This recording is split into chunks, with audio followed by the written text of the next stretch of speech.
All right, and welcome back to episode 21 of Modern Prescription. My name is Dr. Deepak Dugar. And I'm Dr. Jeff Toll, and we did it again. We did it again, episode 21. We were supposed to take shots. We were going to take shots. We decided we're going to do them off camera, though, for liability waiver purposes. Today we're talking about Kendall Jenner's party at your brother's spot. Brian's new spot. I love Halloween. Yeah. I like dressing up. Crazy parties.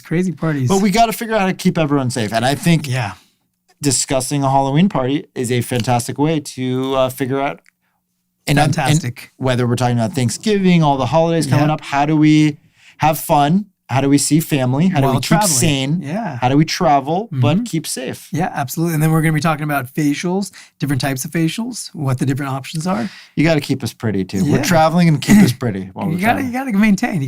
No one wants to get old and ugly.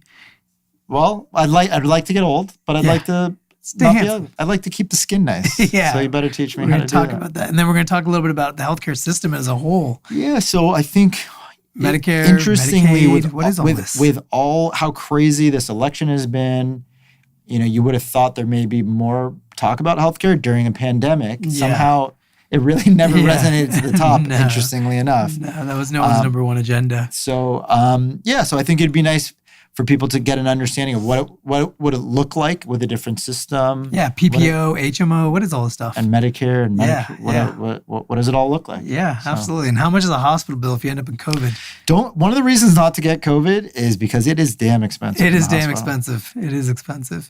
Well, we're going to talk about it all. Stay tuned, guys. Episode 21. Thanks for listening.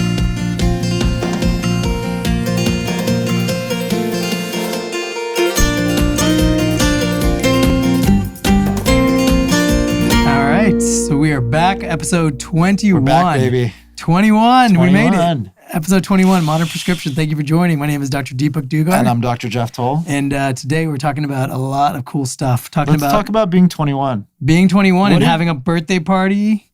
Oh, no. I think I know what you're talking about. Yeah. What did you do for your 21st birthday? I was in Austin, Texas, and I took a couple of shots more than I should have. Gotcha. I think I was in Vegas, and much like this election, whenever it goes to Vegas, you never, figure out what's coming out. What stays in Vegas. Yeah, Nevada's just taking its time right now. There are slow counters there. Slow counters.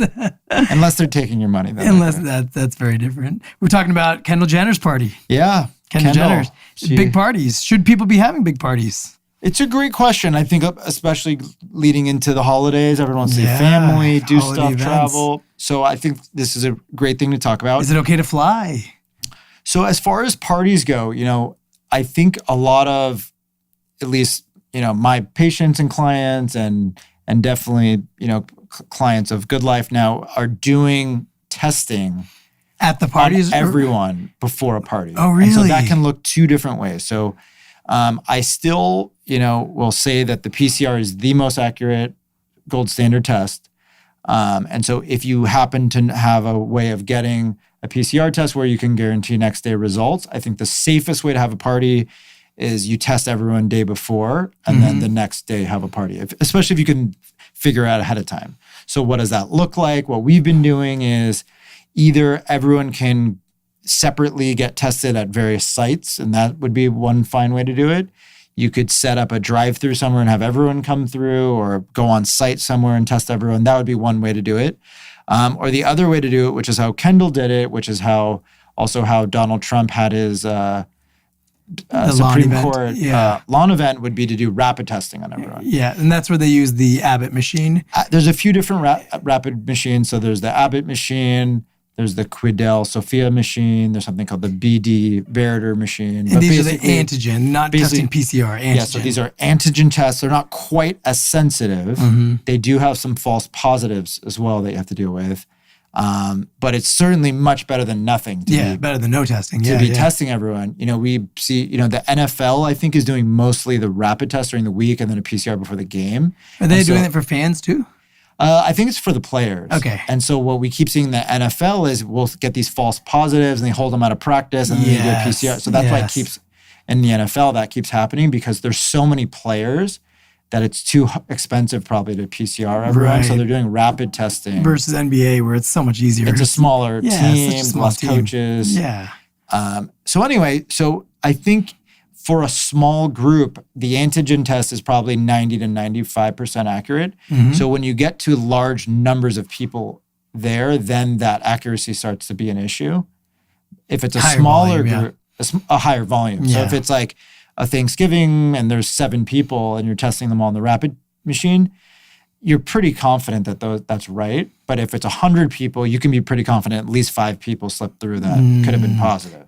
That's high risk. Right? So that becomes high risk. So what did Kendall Jenner do for her party, you think? So they did rapid testing, is my understanding. It was also outdoors. So I think the key thing is no matter what you're doing, testing or not testing, if you want to really make it the safest possible, if, for example, that White House event on the lawn, if they had done rapid testing and then also worn masks and were sitting outside and put the chairs a little farther away, it probably would have been fine. Even if one person had or 2 people were infected, it wouldn't have still spread through. Because social distancing, outdoors, and masks, all 3. If you do the combination of all 3, that's almost as safe as testing. Right. Because it's so able to, keep infection from spreading. Right. So if you do a combination of those things, which we're lucky to be able to do in Los Angeles, because we can usually have dinner outdoors right now still at least, wear masks, when you're really close to people, and then test on top of it. Right. Well, that's where it's going to get challenging with winter holidays coming up, because everyone's going to want to spend time indoors, not outdoors, obviously, which makes sense. And then visiting family members. A lot of us are used to traveling for Christmas, traveling for Thanksgiving. So flying is the big question. And my practice is very international. I have patients from all over the world who fly in for nose jobs. And that obviously changed during the pandemic. But interestingly enough, over the past 2 to 3 months, people are kind of comfortable again. Like today alone, I did one nose from Hawaii, one from Washington, D.C., and one from Arizona. Wow. And, me and the Arizona patient were joking. I was like, you're the only one who didn't fly today. And, so people are traveling again. People are flying again. And I think that it's because there's lots of studies that are coming out showing that the airplanes are almost safer than any other indoor you can be in, any indoor space. Well, most of them had to retrofit their filters and air circulation and stuff, so it's safer for sure now than it had been. And again, in general, if you're wearing a mask, especially an N95, if I was to travel on a plane, I'd probably want to have an N95 mask. It's tough for people who have children. And that's been a big question I've had from my patients the last week or so is, hey, I want to see grandparents, but they live in Pennsylvania. Can we fly and see them? The problem is the kids can't keep a mask on. And so, it's tough. And then they say, well, how many days after I land should I test? Can I test right away and then see grandparents? And then there's this incubation period. So it gets really complicated. Right. And a lot of times it's, it's a frustrating answer, but it has to come down to individual families. And, younger kids are more at risk than slightly older kids, for example. They're all at risk of getting it. It's just how at risk are they of being sick. And so, kids older than 5 are very low risk. Actually, they're the lowest risk of any group. But they can be a vessel to get it, not be very symptomatic themselves, but then give it to grandparents who could potentially get sick. So Right. Yeah, no, I agree. And I think that a lot of the data is coming out that's showing that kids and middle-aged like us and even older people are doing fine. Are we middle-aged? We're middle-aged now. Yeah, we're getting old. We're middle-aged now. That's true. But, we're all doing fine. I just don't hear, the numbers aren't, what the death rates are way lower. And I think we know what we're doing now. I think certain medications like Resdemivir, I think definitely these medications are definitely helping. So I think things are getting way better, and I think they will continue to improve. But I do think testing is super important and critical, and people should not get lazy about not testing once in a while. It's really important. Yeah, I think the death rate is significantly less than we initially thought. So when we weren't, there's this thing that of course there's so many cases when you're testing so much. There's a certain truth to the fact that the death rate it's like if you keep counting ballots. Is more accurate because, the death rate now is more accurate because even people who are minimally symptomatic are getting tests. Yes. So we know the true,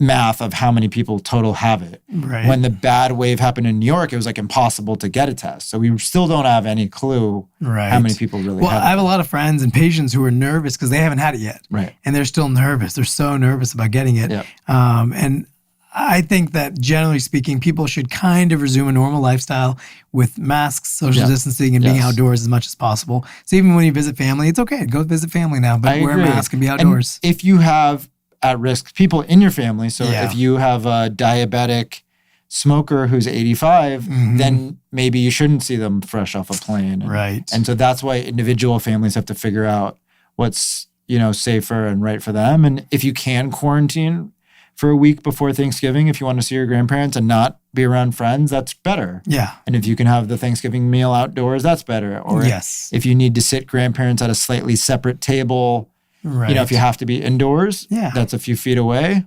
And they can't hear you? Wave high top. Put your iPhone on. Exactly. You can talk on speakerphone. Plenty of space. There you go. Plenty of space. And so Kendall's party was at your brother's spot. That's true. That's true. Which one was that? At the roof of the, what's it called? Hotel on Sunset. Okay. What's the place called? It's called Harriet's. Harriet's. Okay, Harriet's. And that entire thing is a rooftop. Yeah, it's all outdoors. Cool. So they have a special hotel room that sort of like leads out onto that patio too. Oh, wow. So you can get like a private party there that leads out onto the balcony. Nice. That's awesome. But the whole place is outdoors. And so I think if you had to pick a place, that's a safe place to do it. Yeah, outdoors. Obviously all the waiters, everyone else was wearing masks, and they tested everyone that was there. I think people's comfortability with restaurants has gone up significantly. For sure. I think people are realizing that it's not we're not getting this from food, so there's no reason to worry about food contamination. Right.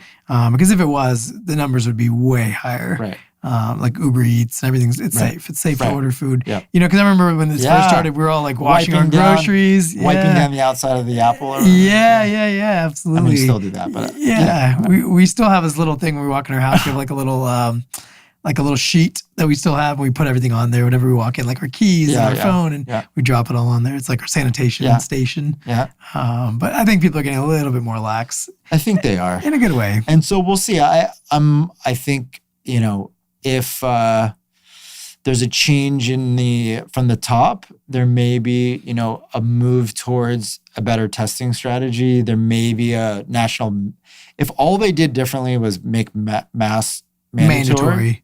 If masks were mandatory, and that was the only thing that changed, we would probably see a huge decrease in the number of infections. Well, as a doctor, when people say they can't breathe with a mask, do you think that is, I've heard people say you're violating my constitutional rights because I can't wear a mask because I have asthma, this and that. Do you think that's a reasonable statement? So I wear a mask 12 hours a day straight, and I'm, it feels, it's more of a claustrophobia issue than a breathing issue, I would say. So if you stick a pulse ox on someone and do their normal activities, it's not like they're oxygen drops. Right. So it's more just, of the feeling of it. It feels like you can't breathe to have something covering your face. Right. Which some people don't like, and I get. And I think, I think there are some legitimate questions about, is it the government's job to tell you you're not allowed to get sick? So should the government not be telling us where you can go? And can I have people at my own property, which is something that was happening in California? We're going to turn off your water if you have family over. Right. Our mayor turned off the water. I do think there's legitimate questions about, privacy and what you should be allowed to do. But when you're in public, we're all trying to work together here to make this go away. And, it could potentially go way faster, or we could all do more things if everyone just wore a mask. Right. I think in where we are, most people wear masks. I rarely see people without a mask on. Right. Yeah, I think most people in bigger cities. I think it's in the other areas, like the non-urban areas, where there's a little bit still confusion about why it's necessary. I think, and I see that a lot with a lot of the patients who come in from out of town and they're not local or not LA people. There is a confusion. These are the more red states, I would say, and I think it's more the country vibes. Because I grew up in a small town, Beaumont, Texas, and there's a lot of people there who just don't believe. They just think it's nonsense. But my devil's advocate for those who are mean to those people or don't understand. When COVID started, most of these people did not know, see, or hear of a person who had it. For the first few months. Right. And that's why there was this a rumor going around that it was, fake. A hoax. Yes. Fake.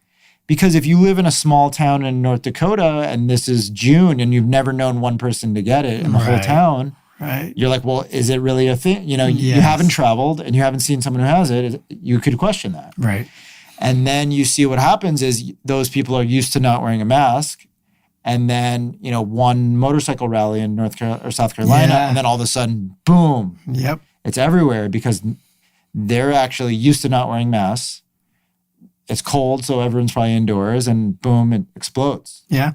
Well, I think another thing that came up with this recent election was there's this whole thing about Prop 22 in California about independent contractors being able to stay independent, or should they all be hired as employees? Mm-hmm. And it goes back to the whole thing you were talking about with healthcare, because we have this weird thing in this country where healthcare is attached to our employment. And it's very odd and very strange, and it should not be, in my opinion. Employment and healthcare, I don't know when and how they got tied together. It's obviously a trick because it makes the employers just pay for it, is clearly what it is. But it should be totally separated, in my opinion. Yeah, I don't know exactly how it started. I think it's a way for it originally was a way for employers to attract like a benefit. It's literally called a benefit. Yeah. It was a way for employers to attract workers by not having to give them money directly in a country where no one had health insurance. Right. But it's just so dubious because if you lose your job, you should not lose your health care. You shouldn't be staying with your job just because of their healthcare needs. That should be a total people do that. Yeah, a lot of people do. I hear that all the time. And I just feel like we should have a basic system where healthcare is not attached to employment, however that it needs to be structured. And we should have everyone have access to healthcare. That should be a very basic conversation in this country of this magnitude and size. I agree. And what's interesting is there's so many different ways that could look that even with this new election, barely get brought up or not really explained, or there were a few different Democratic candidates with different ideas. So the farthest left idea is just everyone full-blown Medicare for everyone. Right. And then a little more in the middle, there's this idea, okay, how about instead of giving people Medicare for free, how about they could buy into Medicare as a public option for the insurance? So instead of, if you're an individual and you don't have let's say you don't have insurance through work, you could pay whatever it is, $400 or $500 a month, the equivalent of what you'd pay for private insurance to get onto Medicare. Right. And basically have an optional Medicare for all, a Medicare option or a public option for all. What does Kaiser do? Do you know? Kaiser is the big sister? Kaiser is something called an HMO here in California. Yeah. HMO means that it's within the structure versus a PPO, where PPO is where patients have an option to go to any doctor that accepts their insurance. But HMO is just them. So what HMO is a healthcare management organization, which means that they take in money from all the people it's a pool of money, just like a PPO is. So all these people pay into the pot, and then all of the care is through that organization. So with Kaiser, for example, it's a bubble. You're in a bubble. So you can go to your Kaiser hospital and see your Kaiser doctor and get your Kaiser laboratories and get your medications dispensed from your Kaiser pharmacy. And if you need surgery, go to your Kaiser surgeon. Typically, everything is free within that network. And then if you go out of the network, you have 0% coverage. Yeah. And so sometimes you need a specialist they don't have within Kaiser, then a lot of times it's out of pocket. Which can be very expensive. Depending on if you have to go to an ER urgently and they can't take you to your local Kaiser that you belong to, it's like a membership to that. Yeah. And they take you somewhere else, you're going to be on the hook for the whole thing. Sometimes Kaiser, if it's a diagnosis that they cannot take care of, Kaiser will actually pay private doctors, so I've on occasion been transferred patients from Kaiser where they'll pay me to take them on at Cedars, for example. Wow. And then the Medicaid, if you've heard of Medicaid, that is similar to like an HMO.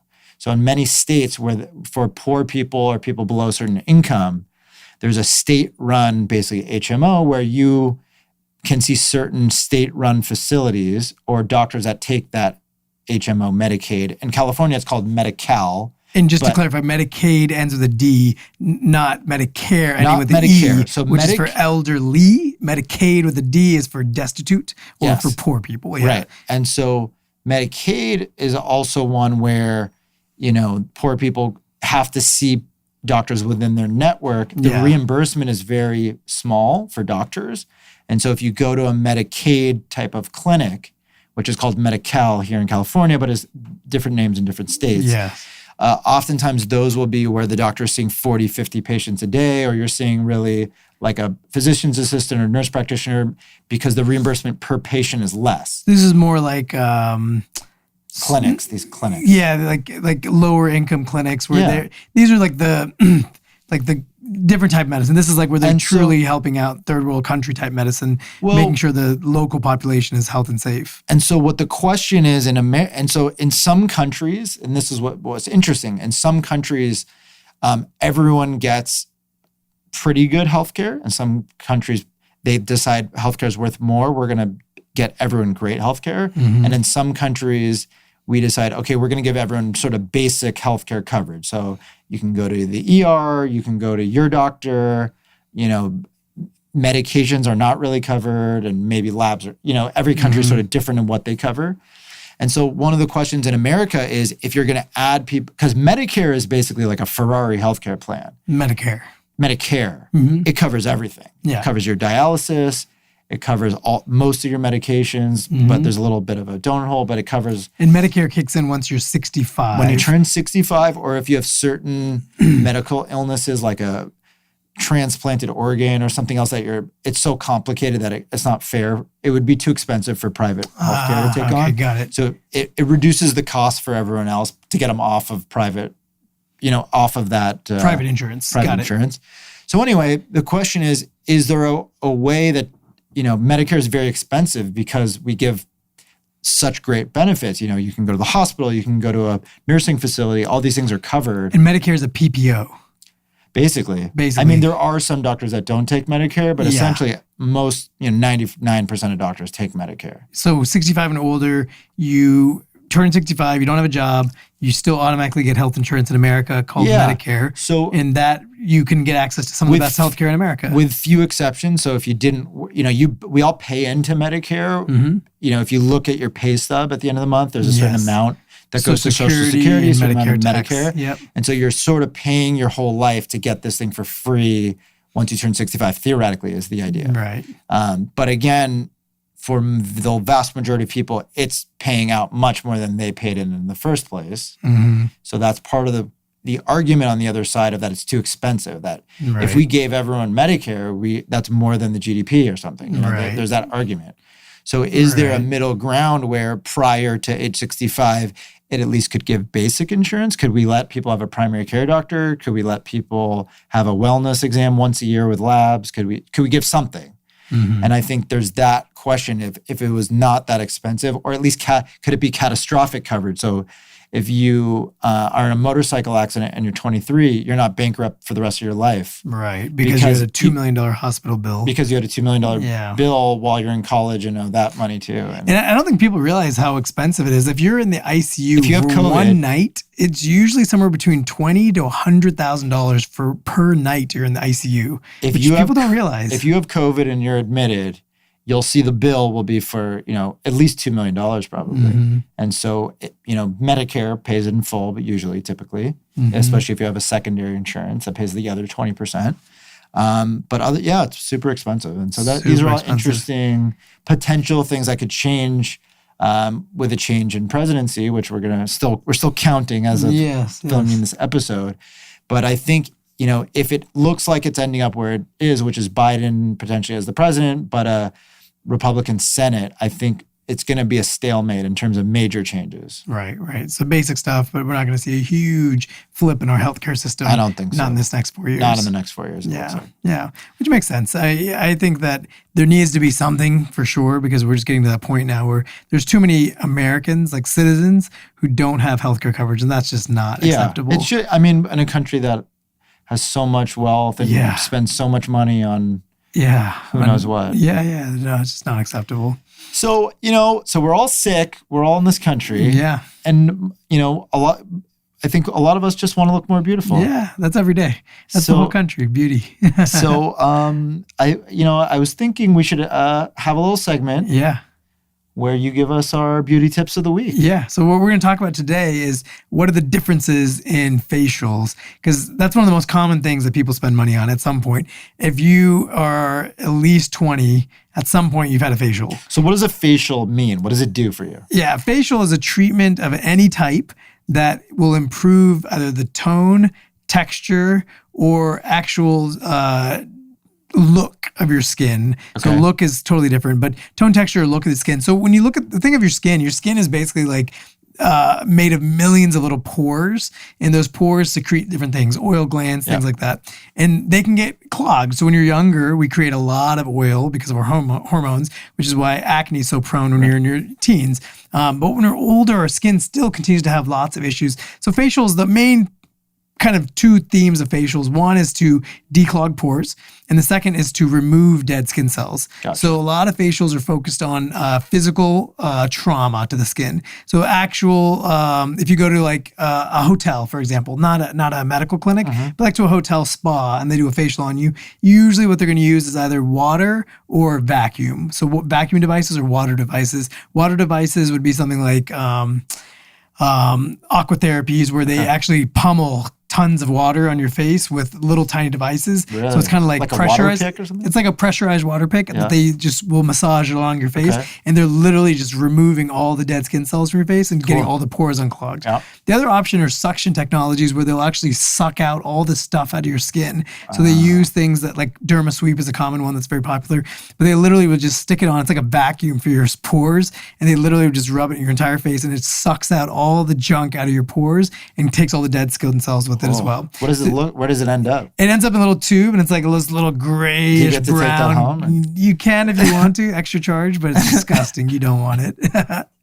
But then there's layers on it. So then within facials, there's levels of laser facials is very common. So there's lots of different lasers that people use in their face. Laser facials can range from really minimal ones, like Clear and Brilliant is a really common one that a lot of people love to use. Clear and Brilliant is a micro device that will create penetrations in the skin. So you create thousands of micro penetrations throughout the skin. And then what it's doing is those micro penetrations will then allow the skin to remodel from inside out. So you're actually rehealing the skin from inside out. Right. So rather than just a topical therapy, it becomes an intensive internal therapy. And what would someone use that one for? Like what that one what would condition? Be for pigmentation. So people who have like skin spots, people who have uneven skin tones. So those would be the most common reasons. What do people use it for, like rosacea, let's say? Rosacea would be a little different. Depends on where your rosacea and how your rosacea comes from. Okay. If you just have static rosacea, where it's not getting worse, not inflammation based, then you can use lasers that target red, because usually rosacea is usually redness to the skin. Right. So there's certain lasers that target pigmentation, like red, like blood vessels, basically. Right. And so you can use IPL lasers, or different type of lasers that target pigmentation of the red color. Cool. Versus if you have like blue spots or dark spots, like some people have moles or they have darker skin spots that they want to lighten, then you use lasers that target different type of pigmentations. Right. So it really breaks down into what you're trying to target. But in the laser world, there's like literally over 100 lasers that are now FDA approved in America for facial use. So it's crazy. The one thing I recommend anyone who's thinking about doing this kind of stuff is see either a plastic surgeon or a board certified dermatologist who specializes in these things, if you're doing something beyond your typical aquatherapies or suction therapies that you do at a spa. Aren't there other things? I have no idea what these things are, but I see photos or I read about what patients are doing. So what are the ones where it's like micro needling? Yes, micro needling, microdermabrasion, vampire facial. Yeah. So micro needling is a really popular one. Basically, it is a device that has needles at the end of it, and you control the depth that it can go. Okay. Kind of like a diabetic lancet on your finger. You can control the depth at which it'll poke your finger. Same thing, but this has a ton of needles, and it works with an actual machine that'll make the needles go in and out really quick. So 6 or 7 pulses a second. Is it painful? It can be if you go really deep. If you're doing a superficial microneedling, it's not that painful. Okay. The whole concept is to create injury in the skin and then put onto those injuries some type of product. So like either hyaluronic acids or any type of serums that will heal from within, because now you're creating an opening in the skin to actually directly deposit product rather than just putting it on your skin and then hoping some of it absorbs. Gotcha. So the question in the future will we all be doing some type of microneedling at home on a daily basis? Wow. And before we do our skincare products or after we do our skincare products. And that's kind of the future of the healthcare beauty industry is at home use of microneedling. microneedling. Yeah, because when you put on moisturizer versus if you microneedle and then put it on. But doesn't it make your face red and hot after you do it? If you're doing, it depends on how deep you're going. Gotcha. So if you're inflaming into the blood vessels, then yeah, absolutely, you get red and bloody, and that's where that term vampire facial came from. Is that all that is? Yeah, vampire facial is just your own blood. It's just a deeper microneedling. And usually what they use vampire facials, they're using your own blood. They draw your blood and they spin out the platelet-rich plasma of the blood. And then they use that during the microneedling session to get your own growth factors from your own platelet-rich plasma into the holes of your face that you're creating. Put it in? So you drip it in as you're doing the microneedling. So you're just dripping it on the face while you do the microneedling. And that liquid from the PRP, the platelet-rich plasma from your blood that has all the growth factors, will literally just seep into the microneedled holes that you've created in your face to get a deeper penetration. Wow, and Kim Kardashian made that famous very cool. when she did it. And she took a picture of herself famously. Right. And the guy, I remember you told the story, the guy he's suing anyone who uses the word. Well, did he invent the procedure or he just invented the name? He just patented the name. What a genius. Yeah, patented the name. Yeah. And so anyone who does the procedure, he wants them to Can you imagine having you COVID see this test. You come that's great. You patent COVID test and no one else can use it. It's insane. Maybe you should look into that. I should. What if COVID test is patentable? Could be. It could be. That's a great idea. Yeah, you don't know. It's like you retire by patenting the name. It's insane. This is the goal of every doctor. How do you retire? That's not true. I love it. I think we would all love to see 2 less patients per day than we see now. Yeah. We would like to have the phone ring after dinner time. A little bit less. Yeah. Nighttime calls. Last night I had a 3 a.m. awakening. Ooh, 3 a.m. calls are the worst. Yeah. But the one thing I always tell patients, because sometimes they'll call and then you'll see them in clinic the next day and they're like, I'm so sorry for calling you. I always try to make sure they know, and you feel the same way, I'm sure, is that it's okay. That's what we're here for. You know what? The thing I care the most about, the first thing you say on the phone is, I'm so sorry to bother you, but I love that. I'm ready to help. Yes. If it's it's not an emergency. Total disregard for the fact that it's 11:45 p.m. You're like, hey, I was wondering if Right. We're not taking the social consequences of calling at 3 a.m. in the morning, or whatever. What it does to you and your family. But also, I was going to say the other point you were making, if they call and they say, I'm so sorry to bother you, but it usually means not an emergency versus, hi, help, oh my God. That's fine. I mean, a real emergency is different stuff. Yeah, real emergency It's when someone I'll get a voicemail. This is a classic. So you've been at the office all day, ready to help. Let's say 6:45 rolls around. Hi, Dr. Toll. For the last 3 days or so, I've been having this earache. And let's say it's Friday at 6:45. Yeah. And they literally say for the last 3 days or so. Yeah. It's like, couldn't you have called me at 3:30 or yesterday? Right. I think the message you're trying to say is, if you are concerned, call your doctor as soon as possible. Well, we're in the office. We have staff to help. We can call in their prescription. Right. It truly is a team effort. Yeah. There's no doctor who can do it by themselves. No, it's impossible. It's impossible. Or someone will call and be like, hey, can you send my records over to whatever? Very I'm seeing them tomorrow. It's like, it's 8 p.m. How am I going to send the records? And it's very complicated. Sending the records means you have to go to the office, get the chart, download everything, scan it in, email it all. It's very complicated. Yeah. Medicine's so back, it's just part of it. It's the technology is so bad. We don't have a company like Google or Facebook who's come in and just cleaned it up for us yet. No. Like the companies that could have done it, like Epic and these companies that could have done it, just decided, no, we make more money in hospitals. But they're also constrained by the part of it is the state law, the state's laws around. Yep. So that's one thing. And none of the fact that because there's state laws that you have to be licensed in the state that you practice medicine in. Right. And so there aren't a lot of national healthcare companies, really, because you can only practice in that state where the founder or whatever is licensed. And they can move on and get licenses in more states, but typically it's very regional or state by state. And so each regional medical place is very protective of their patient data. Right. And they don't want to share it because then someone else could see their patient. Right.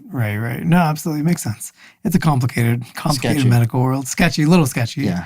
But I think that the end of the goal is that, like you said earlier. Why can't Bezos figure it out? That's what I'm saying. Someone big. Elon Musk doesn't care about medicine. He cares about space. Yeah. I think he cares about continuity of human human society. Not individual humans. Not individual humans, but continuity of our race as a whole once we destroy this planet. So that's why it's like rockets and electric cars to keep the environment for the entire population, but not individual. Because should we destroy this planet, literally what's our move? Right. And the only answer is Elon Musk at this point. He's going to Mars, isn't he? And he's hoping to take some of us with him so we can repopulate and continue as a human species. But that's a whole different episode. Exactly. Well, thank you for tuning in with us today, guys. This is a good one. A short one. And keeping it short. Keeping it short. Keeping it short. We have too much stress about this election. Everyone does. I hope everyone listened to the Buteyko breathing last episode. If you did not, go back and listen to episode 20. Amazingly peaceful episode. I made a huge life-changing move for my stress during this time. Tell us about this one. Well, got a beautiful new puppy. Yes, congratulations. Thank you. And potential name? Sleepy Joe better do it. I'm waiting for Sleepy Joe to win, but I think the pup's name is going to be Jojo. Jojo after Sleepy Joe. I like that. That's so cute. And he's 8 weeks? He's supposedly 8 weeks old. He's a half Cavalier, half Poodle. Wow, amazing. He's adorable. Amazing. I don't know how to train him, so I need some tips if anyone has them. Yeah, you'll figure it out quick. I've never met someone who has an untrained dog months later. I think we'll figure it out. You'll figure it out, yeah. Because you'll figure it out to your needs. The biggest advice I have for dog people is customize it to your needs. Have them, people like has to poo and pee at 6 a.m. Poo and pee whenever you need him to poo and pee. Yeah. It's not a kid. The dogs are so lovable. It's unattainable love. Like there's no way you'll ever be able to repay it. Yeah, exactly. Congratulations. Thank you. That's super exciting. I can't wait to have a dog date. Yeah, let's do it. Zoe's 3 now, so she'll be able to help. Yeah. She'll show him the ropes. She's smaller though. I think they're probably the same size now. Right now, yeah. How big will he get? Supposedly like 30 pounds. Wow, that's a perfect size. That's a great size dog. Yeah. Great, I love it. You look like you should have always had a dog. I'm happy about it.